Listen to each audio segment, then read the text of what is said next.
Hello दोस्तों, नमस्कार सभी को। ये छोटा सा टॉपिक है ओजोन से संबंधित जो है, देखे होंगे आप लोग सीजीपीएससी का ऐसे हो या 2 नंबर का पूछा जाता है ओजोन संबंधी गैसों को विवरण को बताइए। या आप देखेंगे फॉरेस्ट रेंजर के उसमें पिछले साल पूछा गया था ओजोन लेयर का जो अंतरराष्ट्रीय संगठन वगैरह है उसको सही जुड़ोई मिलान में। या फिर ऐसे से संबंधित आता है सीजीपीएससी मेंस में, तो हम इसे टॉपिक को इसमें उसको वैल्यू एडिशन के लिए एक टॉपिक को लिख सकते हैं चीजें। तो चलिए अपन देखते हैं कि क्या है। तो ओजोन क्षरण जैसे आपको दिख रहा होगा कि ओजोन जो है ऑक्सीजन का पररूप है, जिसको हम ट्राई एटॉमिक ऑक्सीजन या ट्राई ऑक्सीजन भी बोलते हैं। यह तीक्ष्ण गंध रहता है, नीली या पीली कलर का होता है। देखेंगे जब आसमान में हमको नीला कलर क्यों दिखाई देता है, क्वेश्चन हमेशा आता है फिजिक्स में। तो वही ओजोन लेयर की वजह से नीला दिखता है। वो क्या करता है, हमारे जितने भी अल्ट्रावायलेट किरण है उसको क्या करता है, फिल्ट्रेशन करता है। तो देखते हैं कि इसका निर्माण कैसे होता है ना भाई। तो ये क्या रहता है, ऑक्सीजन है, फोटोन, सूर्य ताप। तो जैसे अधिक गर्मी हुआ या पॉल्यूशन हुआ, कई कारण है। जैसे ये प्राकृतिक कारण है, जैसे पछुआ पवन है, सौर कलंक है, ध्रुवी भंवर है। मानवीय कारण है सीएफसी, एसएफसी, टेट्राक्लोरोकार्बन, ब्रोमीन और नाइट्रस ऑक्साइड का जो भी उसका एटॉमिक है उसके हिसाब से। तो ये गैसों के या इन प्राकृतिक कारण से क्या क्षरण हो जाता है ऑक्सीजन का, तो 2 भागों में यह टूट जाता है। और यही ऑक्सीजन जो है फिर सिंगल होके फिर क्या करता है, ऑक्सीजन से लगातार कंटिन्यू ओजोन लेयर बना लेता है। अब देखिए ये ओजोन लेयर बनाता है तो ये प्रोटेक्शन लेयर है। अब देखिए इसमें यूवी रेज है। अब ओजोन लेयर के यहाँ पे क्षरण स्टार्ट हो जाएगा। तो देखेंगे फिर से ऑक्सीजन के उसमें एटॉमिक में टूट के फिर अलग से रिलीज होता है। फिर यही ओजोन से होकर फिर ऑक्सीजन नष्ट रूप रहता है, मतलब वो क्या रहता है, प्योर ऑक्सीजन नहीं रहता, अट्रैक्ट करता है। तो उससे संबंधित क्या है, जैसे नाइट्रस ऑक्साइड है या हाइड्रोक्लोरिक अम्ल है, या जो भी अम्लीय वर्षा होने के लिए भी ये उत्तरदायित्व होता है, वो जो फार्मूला में बनता है। अब जैसे क्षरण का कारण अभी थोड़ी देर पहले मैं बताया हूँ कि भाई प्राकृतिक कारण हो सकता है, पशुअपहरण का तीव्र भंवर हो सकता है, सौर कलंक हो सकता है, और जो ध्रुवीय दबाव रहता है उससे भी कई गैसें एनर्जी रिलीज होता है। तो उससे क्या लेयर को भी क्षति होता है। अब मानवीय कारण आपको सभी को पता है, सीएफसी गैस वगैरह जिसको क्लोरोफ्लोरोकार्बन बोलते हैं, ब्रोमीन वगैरह और नाइट्रस ऑक्साइड के अन्य एटॉमिक है। तो ये सब रिलीज के लिए हम लोग कई अंतरराष्ट्रीय समझौता किए हैं। तो हम लोग लगभग 2030 तक के इस चीजों को कंट्रोल करने के लिए समझौता किए हैं। देखेंगे आप लोग रेफ्रिजरेटर, फ्रीज वगैरह में क्लोरोफ्लोरोकार्बन जो हाई रिजोल्यूशन या फिर हाई डेंसिटी का रहता है उसको रोकथाम का हम टारगेट रखे हैं। अब देखते हैं कि भाई ओजोन लेयर लगातार नष्ट हो रहा है तो उसका दुष्प्रभाव क्या क्या होगा।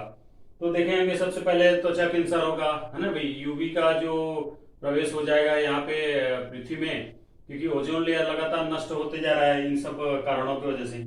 और जो पादप सूक्ष्म जीव है उनमें क्या है, पत्ती वगैरह जो है या जो नेचुरल उनकी ग्रोइंग है वो रुक जाता है।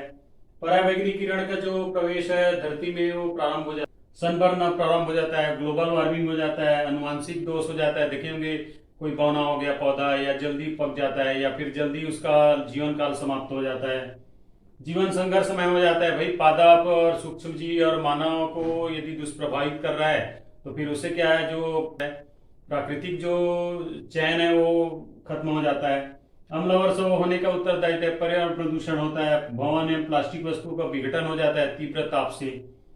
अब इसमें आगे देखेंगे अंटार्कटिका में अक्टूबर 2019 तक उसमें जो क्षरण हुआ उसमें 20% के लगभग एक रिकवरी हुआ है। अब इसमें क्या रहता है, उपाय पूछा है ना भाई।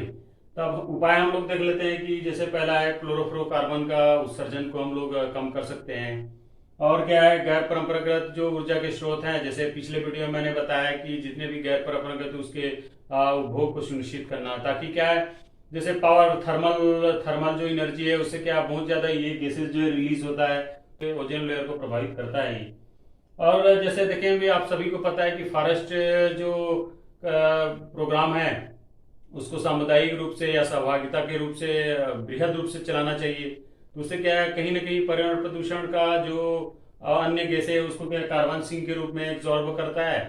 तो उससे क्या बैलेंस रहता है पारिस्थितिक संतुलन या जैव विविधता के लिए। और आगे हम लोग देखते हैं कि इसमें अंतरराष्ट्रीय संगठन का क्या क्या उपाय है। तो जैसे दिख रहा होगा आपको, बयाना सम्मेलन है 1985 में, मॉन्ट्रियल प्रोटोकॉल है 1987 में, किगाली समझौता है 2016 में, और उससे पहले संयुक्त राष्ट्र के पर्यावरण कार्यक्रम यूएनडीपी 1972 जिसका नैरोबी में मुख्यालय है, उसके द्वारा भी बृहद कार्यक्रम चलाया गया था। अब एक और है, गोथेन सम्मेलन 2018 में हुआ, और दिल्ली में देखेंगे सफर कार्यक्रम स्पेशल चला गया कि वहां पे जो भी पर्यावरण प्रदूषण है रोकथाम किया जाए, और जो गैस यहाँ पे रिलीज हो रहा है उसको कम करने के लिए सफर कार्यक्रम चलाया गया है। आप सभी को विदित होगा कि 16 सितंबर को विश्व ओजोन दिवस मनाया जाता है। ये छोटा सा टॉपिक है जिसको पॉइंट में आपको लिखना चाहिए, कभी भी मेंस आंसर राइटिंग हो या फिर आपने अपने नोट्स बना रहे हो, तो ये क्या है, पॉइंट टू पॉइंट लिखने से क्या है, ज्यादा याद रहता है, और हमको समझ में आता है कि भाई देखने हमने ओजोन लेयर का निर्माण भी बताया, क्षरण का कारण भी बताया, उसका क्षरण के दुष्प्रभाव भी बताया, और दुष्प्रभाव का उपाय भी बताया। तो दो उपाय हो सकता है, एक राष्ट्रीय और अंतरराष्ट्रीय। और 16 सितंबर को भी जो विश्व ओजोन दिवस मनाया जाता है इसको भी हमने मेंशन किया। तो ये छोटा सा टॉपिक है, इससे रिलेटेड लगातार क्वेश्चन आ रहा है, आप लोग देखेंगे अटेम्प्ट कर रहे हैं तो स्क्रीनशॉट ले लीजिए। तो दोस्तों बताइएगा कैसा लगे वीडियो को कमेंट करिए, लाइक करिए, शेयर करिए, ज्यादा से ज्यादा सब्सक्राइब करिए। तब तक सभी दोस्तों को थैंक यू।